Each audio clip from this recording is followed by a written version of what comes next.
Well, welcome to tonight. This started off, as Andrea said, 2 years ago when she convinced PABC, and they got together and decided that they would like to put a course together or a lecture together that integrated both the ortho and neuro approach. And as she said, I got a phone call that said, would you be interested in doing this? And because I'm still working on saying no, I said yes. And then I got off the phone and went, oh my God, I wonder what I've got myself into. Then Kathy phoned and said, well, we should probably get together and talk about how we're going to do this. And this is 2 years ago at the end of the summer. I thought, okay, that's a good idea. And so we met for coffee at a coffee shop off Main Street. And we sat down and we started talking about how we have both looked at gait and looked at locomotion, looked at human movement. I thought, she's a really nice person. I have no idea what she's saying. She's really organized on her Apple computer, and I really like to have one of those. The coffee is great. And I have no idea what she said or where we're going or what that all means. And you think, okay, well, we're both physios. How is this possible? And it was just such a good example of how we diversify. We go off into our own areas. If you're an orthopedic physio, you talk about things as supraspinal control. You're just up there somewhere. And I don't have a clue what the I sort of do now, but what the neurophysios are thinking. But it's been a journey. It's really exciting to have it brought together. It was a great idea to PABC and Andrea. It was a fantastic thought. It's been an adventure for Kathy and I. I was lucky. My kids were old enough I could give up some time and go to take some of the neuro courses and do some of the BOBATH courses. It was absolutely fantastic. The teaching in it is great. It was terrifying. I haven't seen a neuro patient. I think I probably saw a few when I was in as an undergrad, but I haven't seen anybody since. And it was an experience to walk into a course where, okay, well, here you go, treat. And I think, oh, this is interesting. And I was really bad, but it was really exciting. It's been an amazing adventure to do this. And what we hope tonight to be able to do is bring some of what we have talked about to you to stimulate the orthophysios to look more from the neuro perspective, to stimulate the neurophysios to look more from an ortho perspective, and for all of us to understand that human movement needs us all to understand all of it. So to start off with, Kathy's going to start off. Then we couldn't decide who's going to speak first. So I'm introducing. This is the end. That's all I have to say. And Kathy's going to start off. He's going to start with the neuro part of the lecture. And we both felt that that was important as far as the driving mechanism behind locomotion. And then I will look at the orthopedic, and then we're at the end going to come together and put together some case studies and just look at some movement and try to put that together for you. Okay, so as Deb said, this is the component looking at neurophysiology.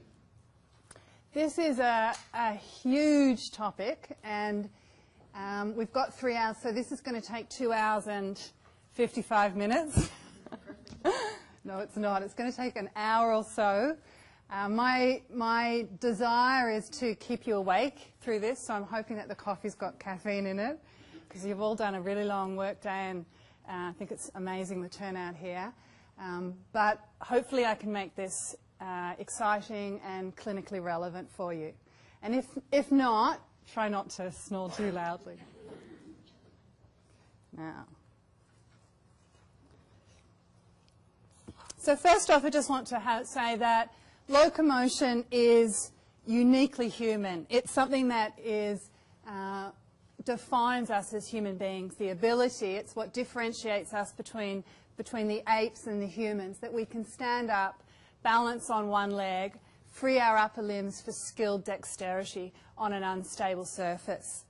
So in some ways it's a great topic for bringing ortho and neuro together because it's relevant for all patient populations, and I'm sure there isn't a therapist in the room that hasn't worked at some point, probably even in today, in some aspect of helping someone improve their ability to maneuver through the environment on their feet. I'm going to just say also my slide style has become putting a lot on slides, so some of you will like that because you actually end up taking away a lot of words and information, and some of you that will be the first thing that puts you to sleep. So don't feel that you've got to read every single thing that goes up on the slide, but if you're the person that doesn't want too much information, and for the others of you, you'll have something to take away. This is just to say that, so here we are, we're going to launch into the neurophysiology underpinning locomotion. Years ago, which is going back into the early 90s, when I was first, in a sense, postgraduate, introduced to looking at neurophysiology again, I was pretty bored by it. I was pretty unexcited by it. And I was not excited by it because I was a clinician and I spent my day treating patients, and I didn't see any relationship between articles about science and texts about how the central nervous system functions and the stroke patient or the head injured patient that I worked with during the day. But I think that we've come a really, really long way in terms of what we know about the central nervous system in the last 2 decades. So back in the 80s, we did not know anything like the amount of information that we do today, and that's a result of all of the new ways that we have to look at a functioning central nervous system. So there weren't functional MRIs, there weren't even MRIs back in the 80s, and we really were guessing at what was going on by chopping up dead animals and dissecting them at certain levels. So my message here is to say that if you're going to, whether you're working with an orthopedic patient or a neuro patient, if your desire is to improve their ability to walk, then you do need to have some knowledge of what goes on in terms of the central nervous system to create locomotion. And hopefully, to some extent, I'll unlock, in a sense, that black box a little bit tonight. The next couple of slides are just really to introduce the topic. So both Deb and I felt that we needed to include the fact that both the muscular system, which is the following slide, and the central nervous system are plastic. So we know that our patients can change. We know they can adapt, right? We know they can rewire their central nervous system and change many features of their muscle system in order to perform activities within the environment. And it's the science of plasticity, neuromuscular plasticity, that is the basis on which, as clinicians, we can work with remediation or work to change the patients as opposed to just go through compensatory strategies. This area, both the area in terms of brain plasticity and muscle plasticity, has exponentially grown again in the last 2 decades. So there's a wonderful book that some of you may know called The Brain That Changes Itself. That is a non-fiction book. It's a very easy read for any of you that are interested in it, but it's a non-fiction book about plasticity, and it speaks to the lives of patients who have changed and the plastic adaptations underpinning that, as well as the scientists that discovered this in the 80s and the ridicule that, in fact, they faced by their peers when they mentioned in the 80s that there was the capacity for the central nervous system to plastically adapt. This is the essence of the outline. So the first part is actually, I felt it was important to almost go back to the first question and look at the big picture. Look at how is it that the central nervous system organizes the ability for us to move, right, from a big picture perspective. And we're going to look at several categories under that question.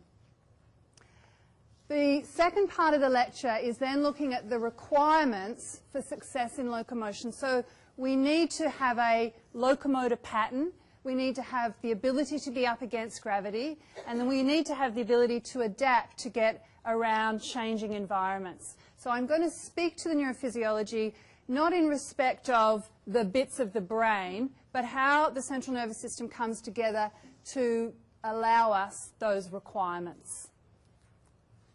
But first off, the neural control underpinning the organisation of movement. Actually, I should say, these are just some really nice quotes that look at, again, from the big picture, what is it that locomotion requires? I think some of the important words here that I will deepen is repetitive rhythmical quality, right? And that's underpinned by central pattern generation.